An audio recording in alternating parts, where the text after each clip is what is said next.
ये कहानी एक कंपनी की है जो एक इंसान की उम्र लेकर किसी दूसरे इंसान को देती है। देने वाले इंसान को बहुत पैसे दिए जाते हैं, जिसे अगर कोई अमीर इंसान जो बुढ़ा हो गया हो वो दोबारा से जवान होना चाहता है तो ये कंपनी उस इंसान के लिए एक डोनर ढूंढती है जो अपनी उम्र देने को भी तैयार हो, और फिर इस तरह एक मेडिकल प्रोसेस के जरिए वो जवान इंसान अपनी जिंदगी के कुछ साल बेच देता है। तो फिल्म की शुरुआत होती है फ्यूचर, जहाँ इंसान ने काफी तरक्की कर ली। इस वक्त में एक कंपनी सामने आई जो उम्र के डोनेशन का काम करती है। अब हम उसी कंपनी के मैनेजर को देखते हैं जिसका नाम मैक्स है। वो दो आपस में मिलते जुलते डोनर्स को ढूंढता है, क्योंकि ये उम्र डोनेट करने का काम ऐसे ही नहीं हो जाता। जाहिर है उसे ढूंढना मुश्किल है, लेकिन अगर वो मिल भी जाए तो ये उसकी मर्जी है कि वो अपनी जिंदगी के कुछ साल देता भी है या नहीं, और उनका डीएनए मिलना भी जरूरी है। तो मैक्स ऐसे डोनर्स को ढूंढकर उन्हें राजी करने की कोशिश करता है कि वो अपनी उम्र बेच डाले। आज भी वो एक फैमिली से मिलने आया जिनका एक 18 साल का बेटा था। वो भी किसी का मैचिंग डोनर था। वो उसे समझा रहा था कि अगर तुम अपनी जिंदगी के 15 साल दे दो तो हमारी कंपनी तुम्हें 7 लाख यूरो दे सकती है, जो बहुत ज्यादा पैसे हैं जिनकी मदद से तुम कुछ भी कर सकते हो, अच्छा पढ़ लिख सकते हो, अपनी फैमिली की मदद कर सकते हो, इसके अलावा और भी बहुत कुछ। लेकिन वो लड़का सोच भी पड़ गया, क्योंकि ऐसे अपनी पूरी जवानी पर बात कर लेगा। पर मैक्स बहुत चालाक था, वो अपने क्लाइंट्स को राजी कर लिया करता था, तो लड़की को भी वो मना लेता है, क्योंकि वो लड़का जानता था कि 15 सालों में मैं 7 लाख यूरो नहीं कमा पाऊंगा। हालांकि लड़के की मोम को ऐसा करना बुरा लग रहा था, पर वो बेचारे गरीब लोग थे, मजबूरी की वजह से उन्हें ऐसा करना पड़ता है। अब यह उनकी डील पक्की हो गई, जिसके बाद मैक्स अपनी कंपनी में वापस आने लगा। यहाँ की दुनिया हमें दिखाई गई, जहाँ बेचारे गरीब लोग झोपड़ियों में रहते हैं, जबकि अमीर लोग आलीशान घरों में। यहाँ कुछ लोग ऐसे भी हैं जो इस कंपनी के खिलाफ हैं और अक्सर एहतजाज वगैरह करती रहती हैं। कंपनी में आने के बाद यहाँ उनकी काफी बड़ी मीटिंग थी, क्योंकि मैक्स और उसके जैसे कई सारे मैनेजर्स को उनकी काबिलियत पर इनाम दिए गए थे, क्योंकि उन्होंने बहुत अच्छा काम किया। बहुत सारे लोग इनको ला कर दिए। यहाँ हमें कंपनी की हेड भी दिखाई जाती है, जिसका नाम सोफी है, और ये टाइम डोनेशन वाला आइडिया उसका ही था जो आज तक काम कर रहा था। यह सोफी अपने लोगों को स्पीच देती है। उसकी बातें ऐसी थी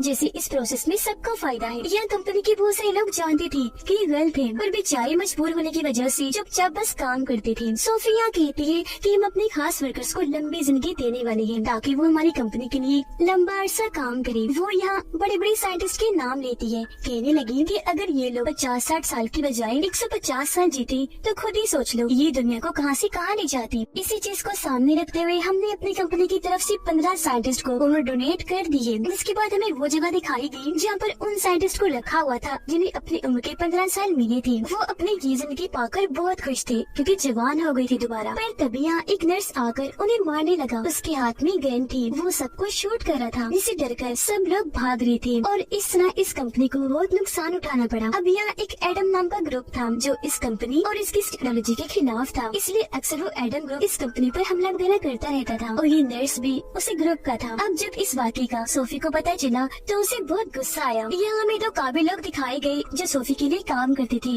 वो उसके गार्ड थे। अब यहाँ हम इस कंपनी और इसकी खुद गर्ल्स हेड सोफी के बारे में और जानते हैं। सोफी अपने इस मकसद के लिए कुछ भी कर सकती थी। अगर कोई डोनर उम्र देने को तैयार ना होता तो ये लोग ऐसा प्लान बनाते थे कि उन लोगों को मारना ही पड़ता था। अगर किसी की जान लेनी पड़ी तो ये वो भी ले लिया करते थे, और एडम ग्रुप को ये लोग अपना दुश्मन समझते थे। तो अब इस हमले की वजह से ये लोग अपने काम को तेज कर लेते हैं। अब करें बात मैक्स की। वो अपनी जिंदगी में बहुत खुश था, कामयाब इंसान था, और एक बहुत अच्छी महंगे घर में रहा करता था अपनी वाइफ के साथ। दोनों एक दूसरे को बहुत प्यार करते थे। उसकी वाइफ एक हॉस्पिटल में जॉब करती थी। घर जब वो आई तो देखती है कि मैक्स मेरे लिए खाना बना रहा है, तो वो बहुत खुश हो जाती है। अब ये लोग जिस घर में रह रही थी वो इन्होंने लोन पर लिया था, यानी कर्ज लेकर खरीदा था, पर अभी तक लोन उतारा नहीं था। लेकिन यहाँ मैक्स को यकीन था कि मैं लोन चुका दूंगा, तो वो रिलैक्स रहा करता था। उसे बच्चों का बहुत शौक था, और यहाँ ही दोनों हस्बैंड वाइफ काफी अच्छा वक्त गुजार रही थी। अब उसकी वाइफ अपने मॉम डैड से मिलने उनके घर आई। यहाँ मैक्स की वाइफ के डैड भी उसकी कंपनी के काफी खिलाफ थी, इसलिए उन दोनों की इस बात को लेकर बहस सजाया करती थी। लेकिन मैक्स अपनी कंपनी को बुरा नहीं कह सकता था। वो चाहता था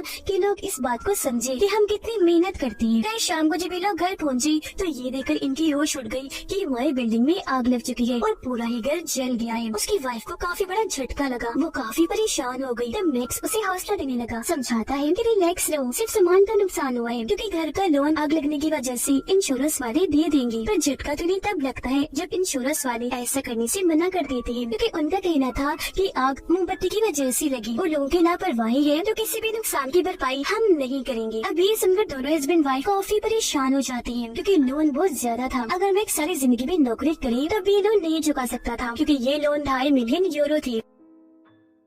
अब ये लोग अपने वकील से मिलते हैं, जो इन्हें बताती है कि अब तुम लोगों के पास बस एक ही सिक्योरिटी बची है जिसके जरिए तुम ये लोन चुका सकती हो। वो बताती है कि लोन लेते वक्त मैक्स की वाइफ ने एक सिक्योरिटी पर साइन की थी कि अगर हम लोन ना चुका पाए तो मैं अपनी जिंदगी की 40 साल बैंक को डोनेट कर दूंगी। ये जानकर मैक्स काफी परेशान हो गया क्योंकि उसे ये बात अब पता चल रही थी अब कुछ नहीं हो सकता था। ये दोनों फंस चुके थे क्योंकि लोन तो नहीं चुकाना ही था या अपनी जिंदगी की 40 साल देनी थी। तब यहाँ मैक्स कहता है ऐसा मैं करूँगा, अपनी जिंदगी के 40 साल मैं डोनेट करूँगा। पर उसके जैसा मिलता जुलता कोई दूसरा इंसान नहीं था जबकि उसकी वाइफ का था। तो ये दोनों इस वजह से काफी परेशान हो गई। अचानक उनकी जिंदगी इतनी खतरनाक मोड़ पर आ चुकी थी। यहाँ मैक्स फिर भी अपनी वाइफ को काफी हौसला देता है कि तुम परेशान मत हो, मैं फिर भी कोई न कोई रास्ता ढूंढ निकालूंगा। लेकिन जब भी लोग अपने वकील के ऑफिस से बाहर आए तो उसकी वाइफ को गिरफ्तार कर लिया जाता है क्योंकि वो भाग भी सकती थी और बैंक के असूल बहुत सख्त थे। अब जब मैक्स को कोई मदद नहीं मिलती तो वो अपने बॉस कंपनी की हेड सोफी से जाकर मदद मांगता है। तो वो उसे कहती है हाँ ठीक है मैं तुम्हारी मदद करूंगी। लेकिन 2 हफ्ते गुजर जाने पर भी मैक्स को कोई मदद नहीं मिलती। वो बहुत परेशान हो गया था क्योंकि अब बैंक वाले उसकी वाइफ की जिंदगी से 40 साल ले लेंगे। और फिर आखिर वो दिन आ ही गया। मैक्स अपने वकील के सारे अंक चाहता है ताकि अपनी वाइफ से आखिरी बार बात कर सके, लेकिन उसे इसकी इजाजत नहीं दी जाती। और फिर मेडिकल प्रोसेस के जरिए उसकी वाइफ के 40 साल मिलकर किसी बूढ़े इंसान को दे दिए जाते हैं और आज यहाँ उनका लोन खत्म हुआ। अब मैक्स अपनी वाइफ को लेकर घर आता है।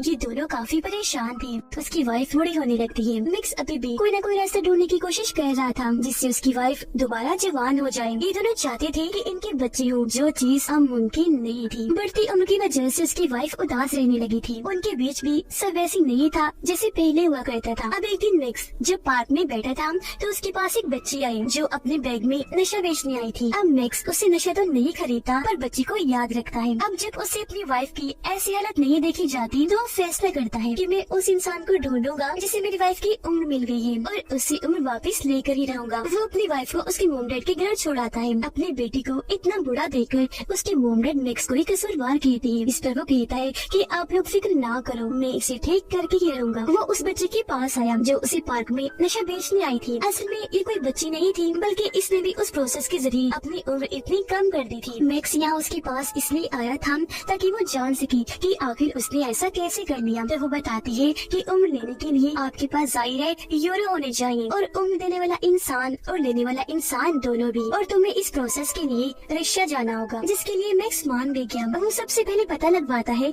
कि वो कौन है जिसे मेरी वाइफ की उम्र दी गई। और जब उसे पता चला कि वो एक औरत है तो ये जल्दी से उसके पास जाकर उसे बेहोश करके अगवा कर लेता है। फिर वो जाता है अपनी वाइफ के पास और उसे सारी बात बता देता है। वो यहाँ मैक्स का साथ देती है। और वैसे ही भला कौन है वो इंसान जो अपने जवानी को वापस पाना नहीं चाहेगा। सब कुछ पीछे छोड़कर ये दोनों अपने मुल्क को छोड़ने का प्लान बनाते हैं। पर जब ये लोग जा रहे थे तो इन्हें पता चला कि ये लड़की जिसे इन्होंने अगवा किया है वो कंपनी की हेड सोफी की बेटी है और मैक्स की वाइफ की उम्र उसकी बेटी को नहीं बल्कि सोफी को डोनेट की गई थी। लेकिन ये बात मैक्स को आखिरी वक्त में पता चली थी, इसलिए वो फिर भी उसे साथ ले जाने के लिए राजी था क्योंकि ये लड़की सोफी की बेटी है। तो हो सकता है दोनों का डीएनए मैच हो जाए और इसमें से मैक्स की वाइफ को 40 साल मिल जाए। अब जब सोफी के दोनों गार्ड्स को सोफी की बेटी की अगवा होने का पता चला तो उन्हें लगा कि ये काम भी जरूर एडम ग्रुप ने किया है। पर ये लोग सोचते हैं कि एडम ग्रुप हमारे लोगों को मारता है, अगवा नहीं करता, तो ये काम उनका नहीं। अपने शातिर दिमाग से दोनों गार्ड से पता लगवा लेते हैं कि ये किसी और का काम है। और क्योंकि इनके पास हर चीज की एक्सेस कंट्रोल था तो बहुत जल्द ये मालूम कर लेते हैं कि ये काम उनकी एक वर्कर मैक्स का है। और वो भला ऐसा करता भी क्यों ना, जिस कंपनी के लिए उसने अपनी जान तक लगा दी उसी कंपनी की मालिक ने उसकी वाइफ की उम्र ले ली। अब सोफी की बेटी को लेकर ये समंदर के जरिए बॉर्डर को पार करते हैं। इन्होंने उसे एक बॉक्स में बंद कर दिया था, पर जब ये पोर्ट इन्हीं बंदरगाह पर पहुंची तो वहाँ सिक्योरिटी काफी सख्त थी, तो ये लोग पकड़े जा सकते थे। लेकिन मजबूरी थी तो आगे बढ़ना भी जरूरी था। तो इस मकसद के लिए वो एक फैमिली का इस्तेमाल करते हैं जिनकी गाड़ी में मैक्स, उसकी वाइफ और सोफी की बेटी थी जिसे इन लोगों ने बॉक्स में बंद किया हुआ था। हालांकि सिक्योरिटी को शक हुआ पर मैक्स अच्छे से संभाल लेता है और इस तरह ये बॉर्डर पार कर लेते हैं।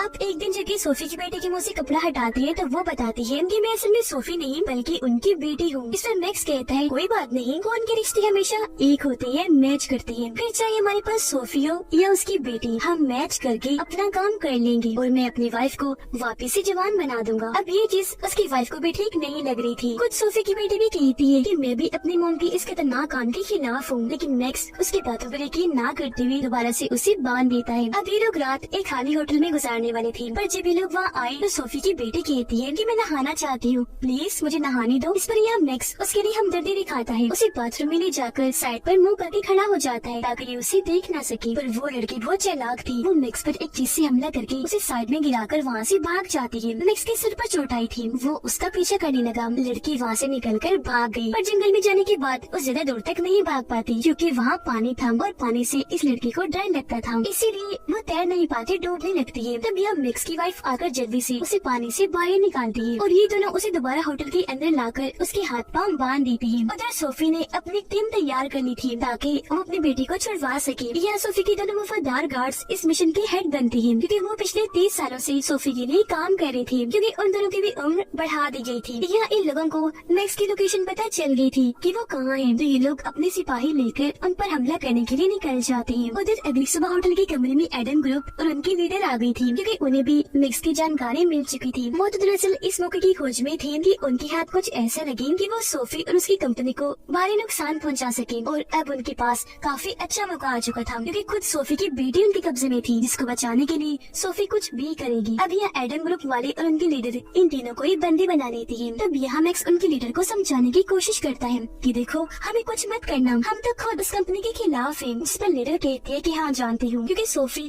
खुद जवान होना चाहती थी और उसका डोनर, उसकी मैचिंग इस दुनिया में तुम्हारी वाइफ के अलावा और कोई नहीं था, इसीलिए उसने अपने मकसद के लिए तुम दोनों को फंसाया और तुम्हारे घर में जानबूझकर आग लगा दी थी। ये सब होने के पीछे उनका एक पूरा प्लान था क्योंकि अपने मकसद के लिए वो कंपनी वाले कुछ भी कर सकते हैं। और देखो तुम्हारी वाइफ को बुढ़ा करके उन्होंने तुम्हारी जिंदगी पर बात कर दी। अब तक मैक्स इस सब से अनजान था, पर आज ये सब जानने के बाद उसे दुख हुआ। उधर सोफी और उसकी पूरी टीम इन पर हमला करने अपनी बेटी को बचाने आ रही थी, और ये चीज तो एडम ग्रुप के लीडर चाहती थी क्योंकि उसे किसी भी हाल में सोफी चाहिए थी ताकि वो उसे उसके गलत कामों की सजा दे सके और पूरी दुनिया को दिखा सके। अब मैक्स के पास और कोई रास्ता नहीं था अगर वो अपनी वाइफ को जिंदा देखना चाहता है तो, इसलिए उसे लीडर की बात माननी ही पड़ती है। यह पूरा प्लान तैयार किया जाता है। मैक्स का काम होगा कि वो अपनी बातों में उलझाकर सोफी को बिल्डिंग के अंदर ले आए, जिसके बाद एडम ग्रुप उसे पकड़ लेगा। फिर अब जब सोफी और उसकी टीम इस जगह के बाहर आकर रुकते हैं तो तभी मैक्स बाहर आता है, कहने लगा कि मैं सिर्फ सोफी से बात करना चाहता हूँ। जिस सुनकर सोफी आगे आई, उसे कहती है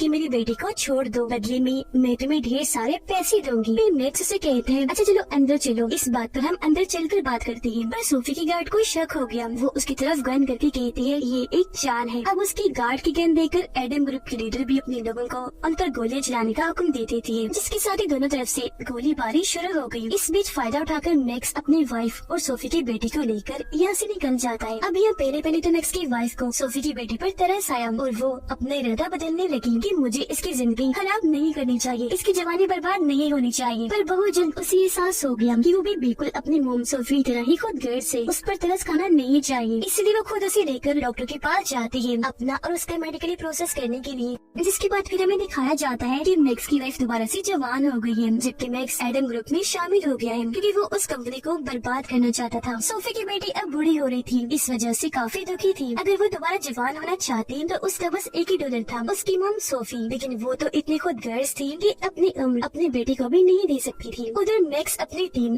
एडम ग्रुप के साथ इस कंपनी पर हमला करने के लिए जा रहा था ताकि कंपनी का जड़ से ही खात्मा हो जाए। ये फिल्म इधर ही खत्म हो जाती है।